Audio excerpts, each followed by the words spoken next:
Premiers and Chief Ministers angry over cuts in grants to the states and... Good evening.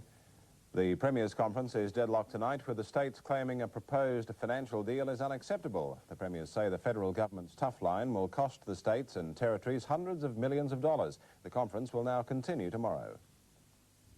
The snow on Canberra's hills this morning didn't chill the Premiers nearly as much as the document pushed under their hotel room doors at breakfast time. Freezing journalists and camera crews waiting at Parliament House got an icy response from state leaders on the financial deal proposed by the federal government.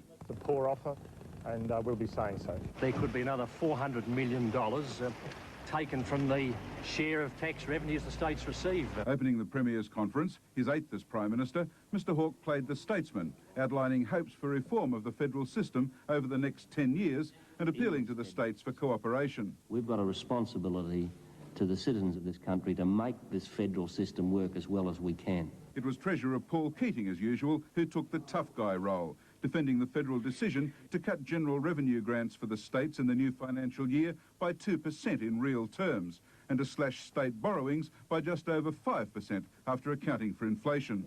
According to the Treasurer, there would be no excuse in most states for any increase in taxes and charges. You don't have to lift your tax. You've got to cut the services you provide.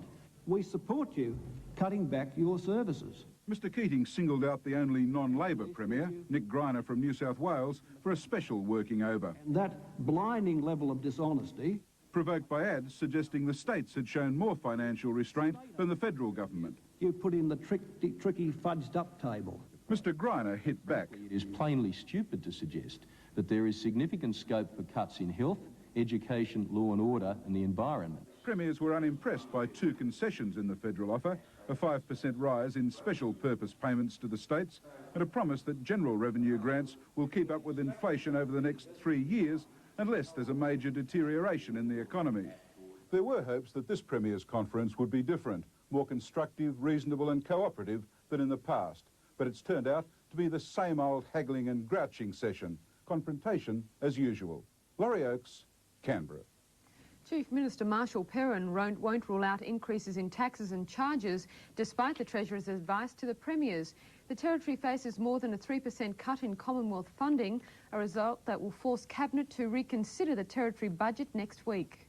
The snow on the hills surrounding the national capital should have been a warning to the state and Territory leaders to expect a chilly reception at Parliament House. Armed with an offer that cuts 3% from Territory funding, Marshall Perrin was hardly expecting a good day. I think the Commonwealth seems to have abandoned the Northern Territory as far as an area of Australia is concerned that's got Australians living in it. The Prime Minister, though, was putting the weather on the back burner. I extend on behalf of Paul myself and the Commonwealth a very warm welcome to you. As Mr Hawke made his consensus plea on economic reform and handed over to his Treasurer, the news for the states was far from warmly received.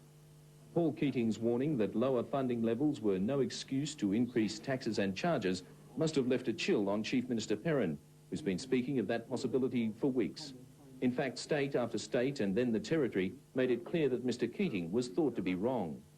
The Chief Minister called for more than the $1 billion offered, reinforcing his argument that to fund the Territory as a state while denying its citizens full statehood was wrong. I would hope we are still all operating on the principles established so many decades ago of fiscal equalisation. Mr Perrin told the conference the small population base in Australia's north was no excuse to cut funds, as the region produces twice the national average in resources income. If you give us half a chance, take your foot off our neck and we'll double it and treble it. Thank you, Prime Minister. Speaking outside the conference, Mr Perrin was not optimistic of improving on the Territory's situation during the behind-doors negotiations throughout today. We'll be arguing this afternoon, of course, to try and get that position improved, although I have to confess that I'm not hope agree. It's cold comfort to the Territory that in these tough economic times, funding for the next financial year was never likely to be generous. As negotiations continue at Parliament House to try to improve the Territory's lot, Treasury officials in Darwin are already fitting the Commonwealth offer to the planned Northern Territory budget. The bet is that the Commonwealth funding will be enough, just enough, to avoid our first deficit budget. In Canberra, Andrew Bruin, 8 National News.